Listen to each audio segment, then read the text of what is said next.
Welcome back with me, Miss Grace Angelina. Let's check it out.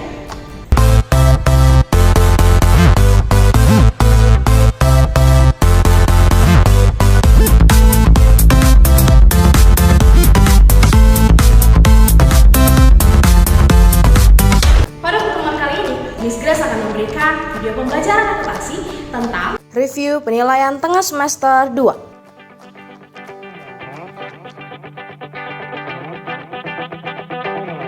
Selengkapnya, kalian boleh lihat di textbook akuntansi halaman 135 sampai dengan 141. Mohon perhatikan pembahasan soal berikut dengan seksama ya. Di sini terlihat bahwa telah terjadi selisih sebesar 2.740.000. Nah, untuk selisih ini kita tuliskan di mana jumlah terkecil.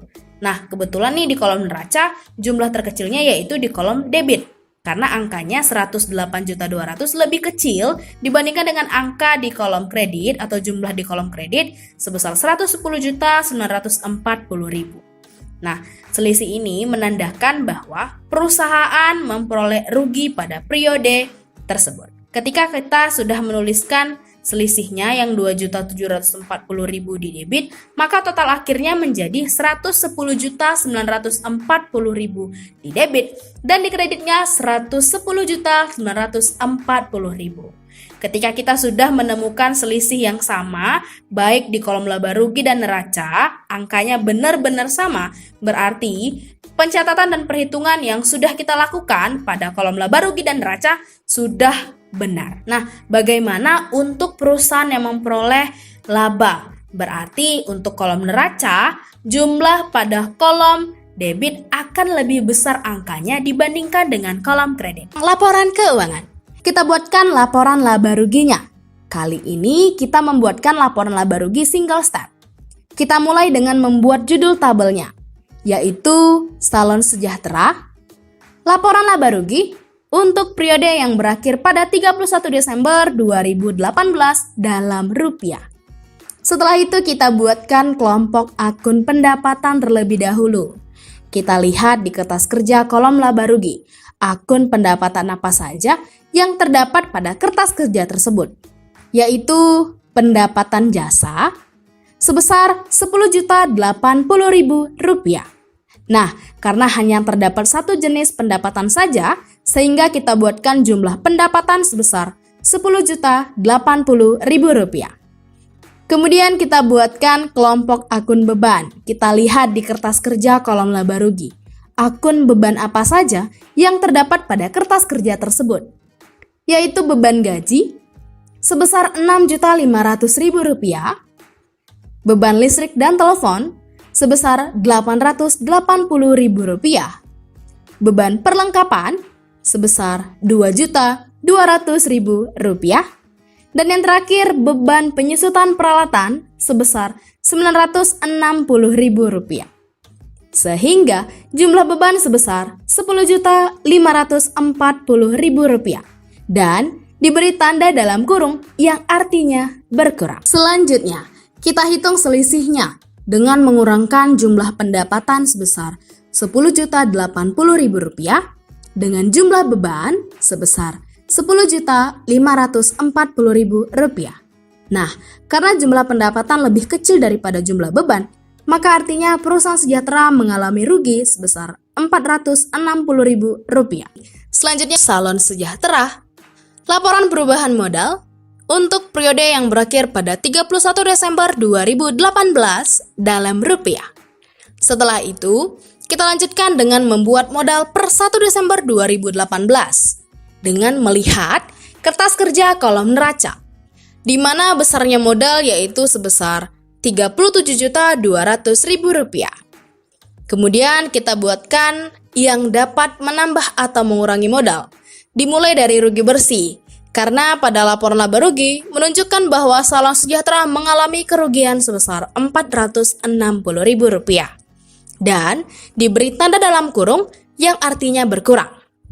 Kemudian kita buatkan Prive Nyonya Sinta dengan melihat kertas kerja kolom neraca, di mana besarnya Prive yaitu sebesar Rp700.000 dan diberi tanda dalam kurung yang artinya berkurang. Sehingga jumlah dari rugi bersih ditambah Prive Nyonya Sinta sebesar Rp1.160.000 dan diberi tanda dalam kurung yang artinya berkurang karena rugi bersih dan Prive sifatnya sama-sama mengurangi modal. Sehingga modal per 31 Desember 2018 menjadi sebesar Rp36.040.000. Terakhir kita akan membahas laporan neraca. Kali ini kita membuatkan laporan neraca berbentuk skontrol. Kita mulai dengan membuat judul tabelnya, yaitu Salon Sejahtera, laporan neraca per 31 Desember 2018 dalam rupiah. Setelah itu, kita buatkan kelompok akun harta terlebih dahulu yang terletak di sisi sebelah kiri. Dimulai dari akun harta lancar. Kita lihat di kertas kerja kolom neraca. Akun-akun harta lancar apa saja yang ada, yaitu akun kas sebesar Rp32.600.000, kemudian akun piutang usaha sebesar Rp5.200.000, dan akun perlengkapan sebesar Rp1.700.000. Sehingga jumlah harta lancar sebesar Rp39.500.000. Selanjutnya, kita buatkan akun harta tetap. Kita lihat di kertas kerja kolom neraca, akun-akun harta tetap apa saja yang ada, yaitu akun peralatan sebesar Rp8.800.000 dan akun akumulasi penyusutan peralatan sebesar Rp960.000 dan diberi tanda dalam kurung yang artinya berkurang.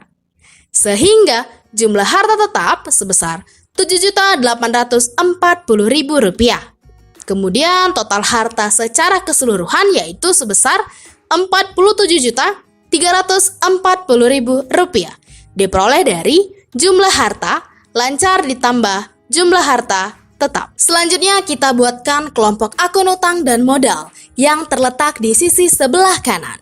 Dimulai dari akun utang jangka pendek.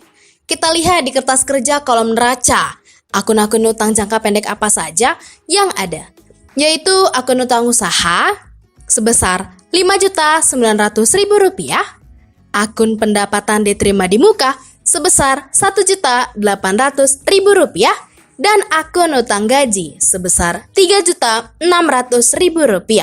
Sehingga jumlah utang sebesar Rp11.300.000. Kemudian kita lanjutkan dengan akun modal. Kita buatkan modal Nyonya Sinta. Kita lihat laporan perubahan modal. Berapa besarnya modal akhir? Yaitu sebesar Rp36.040.000. Sehingga jumlah modal sebesar Rp36.040.000. Sehingga total utang ditambah modal secara keseluruhan yaitu Rp47.340.000 diperoleh dari jumlah utang ditambah jumlah modal. Jurnal penutup. Perhatikan data neraca saldo disesuaikan Bengkel Dika per 31 Desember 2019 berikut.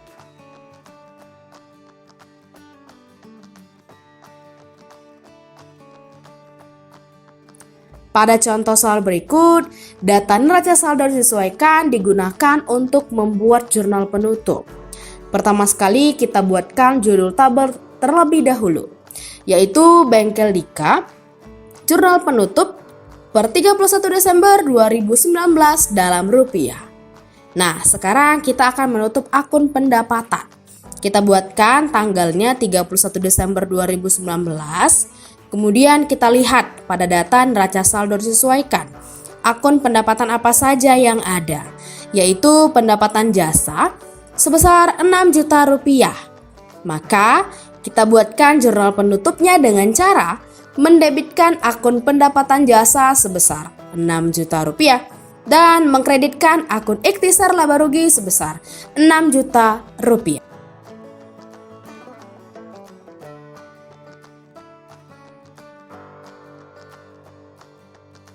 Selanjutnya kita akan menutup akun beban. Kita buatkan tanggalnya 31. Kemudian kita lihat pada data neraca saldo disesuaikan akun beban apa saja yang ada, yaitu beban gaji sebesar Rp500.000, beban perlengkapan sebesar Rp200.000, beban sewa sebesar Rp300.000, dan beban asuransi sebesar Rp100.000. Maka, kita buatkan jurnal penutupnya dengan cara mendebitkan akun ikhtisar laba rugi sebesar Rp1.100.000 dan mengkreditkan akun beban gaji sebesar Rp500.000, beban perlengkapan sebesar Rp200.000, beban sewa sebesar Rp300.000, dan beban asuransi sebesar Rp100.000.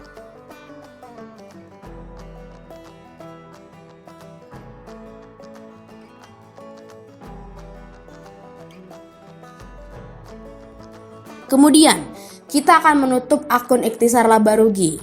Kita buatkan tanggalnya 31. Nah, untuk menutup akun ikhtisar laba rugi, kita hitung terlebih dahulu selisih pendapatan dengan beban. Jika hasilnya laba, maka jurnal penutup akan dibuat dengan mendebitkan akun ikhtisar laba rugi dan mengkreditkan akun modal.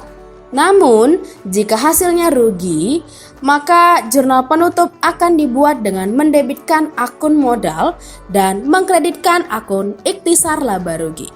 Karena jumlah pendapatan sebesar Rp6 juta dan jumlah beban sebesar Rp1.100.000, maka diperolehlah laba sebesar Rp4.900.000. Berarti jurnal penutupnya adalah mendebitkan akun ikhtisar laba rugi sebesar Rp4.900.000 dan mengkreditkan akun modal sebesar Rp4.900.000.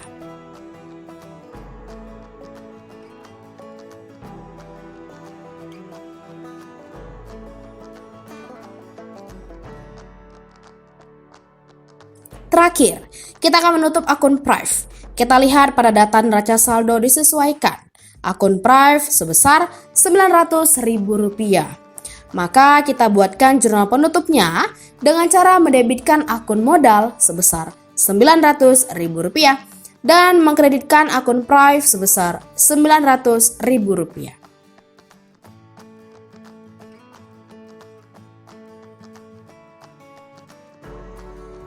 Setelah dibuatnya jurnal penutup untuk akun pendapatan, beban, ikhtisar laba rugi, dan Prive, maka kita buatkan jumlahnya di debit sebesar Rp12.900.000 dan di kredit sebesar Rp12.900.000. Artinya balance. Contoh selanjutnya, telah tersedia kertas kerja Salondia per 31 Oktober 2016. Berdasarkan kertas kerja tersebut, susunlah jurnal penutup.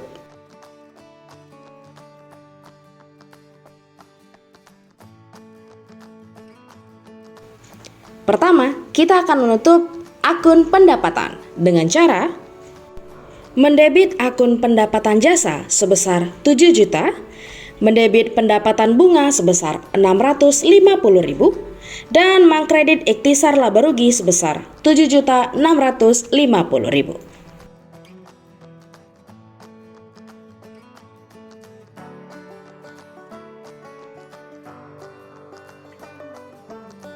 Kemudian kita lanjutkan dengan menutup akun beban. Dapat dilakukan dengan cara mendebit akun ikhtisar laba rugi sebesar Rp8.650.000, kemudian mengkredit beban gaji sebesar 4 juta, beban perlengkapan sebesar 2.200.000, beban sewa sebesar 1.200.000, beban penyusutan peralatan sebesar 600.000, dan terakhir beban penyusutan gedung sebesar 650.000.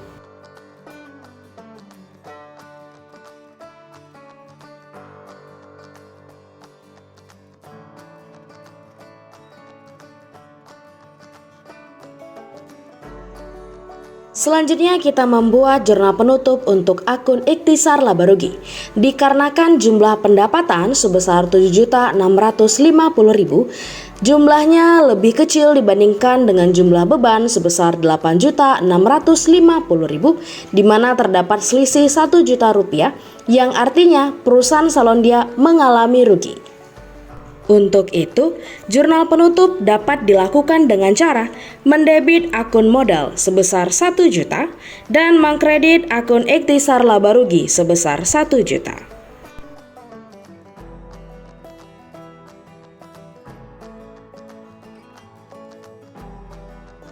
Terakhir, kita membuat jurnal penutup untuk akun Prive. Dapat dilakukan dengan cara mendebit akun modal sebesar 600.000 dan mengkredit akun Prive sebesar 600.000.